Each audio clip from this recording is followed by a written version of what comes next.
पर्याय से पापों का बंध बांधते आ रहे हैं और वह केवल देव दर्शन ही है जो हमें इन समस्त दुखों से छुटकारा दिला सकता है। यह अत्यंत दुर्लभ है इस मानव जीवन के लिए, अतः देव दर्शन ही मानव निर्वाण का साधन है।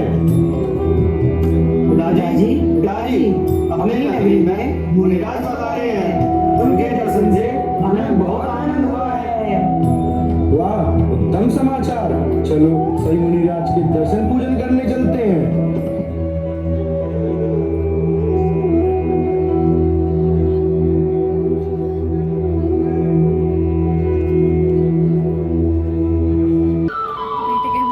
हे प्रभु, वीतरागी जैन धर्म का और रत्नात्रय की उत्कृष्ट आराधना का हमें कृपा करके उपदेश दीजिए। 10 लक्षण महापर्व हमारे लिए आत्म आराधना का सबसे उत्तम अवसर है। उस स्वभाव की श्रद्धा करो, उसका ज्ञान करो एवं उसमें लीन रहो। स्वरूप में लीनता होने पर चैतन्य का प्रतिपन्न होना अर्थात आत्मा में उग्रपेन स्थिर होना ही तप है। श्रद्धा, ज्ञान, चरित्र और तप ऐसी चतुर्विध आराधना के द्वारा 4 गति का अंत करके सिद्धपद प्राप्त होता है। हे जीवो, यह संसार घोर दुख से भरा हुआ है। उससे बचने के लिए हमें आत्म कल्याण ही करना होगा।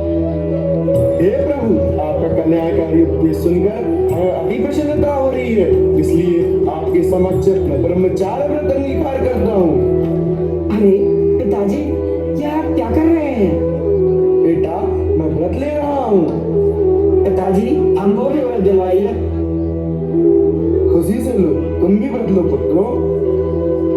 प्रभु, हमारे पिताजी ने जो व्रत लिया है वह हम भी अंगीकार करते हैं। हमारा यह जीवन जैन धर्म की सेवा में व्यतीत हो।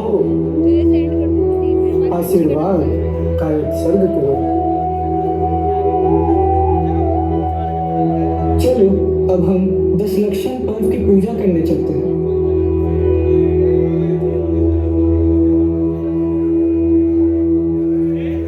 सेवार्थ 12 वर्षों के बाद अकलंक निकलंक यौवन अवस्था में प्रवेश करते हैं।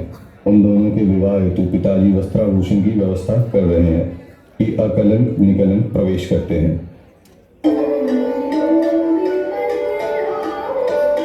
पिताजी, यह सब क्या धमाल है? अरे पुत्रों, तुम्हारी सुलझी हुई जिंदगी उलझाने के लिए तुम्हारे विवाह की तैयारी चल रही है।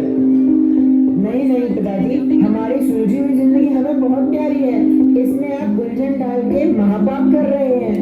बच्चों, विवाह महापाप कैसे हो सकता है?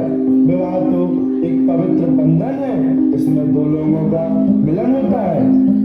अरे पिताजी, क्या आप भूल गए?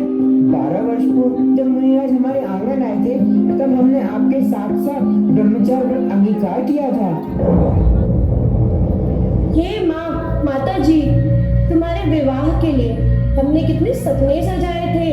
हमारी बहू आएगी, दहेज लाएगी, मेरी भी उम्र हो रही है, घर के कामों में हाथ बटाने वाली भी तो कोई चाहिए। माँ, आप इस जमाने में भी दहेज की बातें करती हो? आपके पति इस नगर के सेठ हैं, आखिर आपको कमी किस चीज की है? सही कह रहे हो, मुझे कमी तो किसी चीज की नहीं है, मगर इस वंश को आगे बढ़ाने वाला भी तो कोई चाहिए। लेकिन माँ, हमने 12 वर्ष पहले ही आजीवन ब्रह्मचर्य व्रत पालन करने का दृढ़ निश्चय किया था। हे पुत्र, यदि तुम विवाह नहीं करोगे तो पूरी जिंदगी क्या करना चाहते हो? पिताजी, हमने अपने जैन धर्म की सेवा के लिए सारा जीवन बिताने का निश्चय किया है। वर्तमान में हमारा जैन धर्म अन्य धर्मों के प्रभाव से बहुत दब गया है, इसलिए उसके प्रचार की इस समय विशेष आवश्यकता है। पिताजी, जब जैन शासन हमें आवाज देकर पुकार रहा है तब हम विवाह करके संसार के बंधन में क्यों बन जाएं? क्या यह उचित है?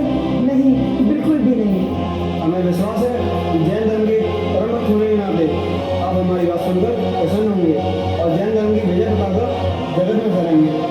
धन्य पुत्रों, तुम्हारी भावनाओं को जाओ खुशी से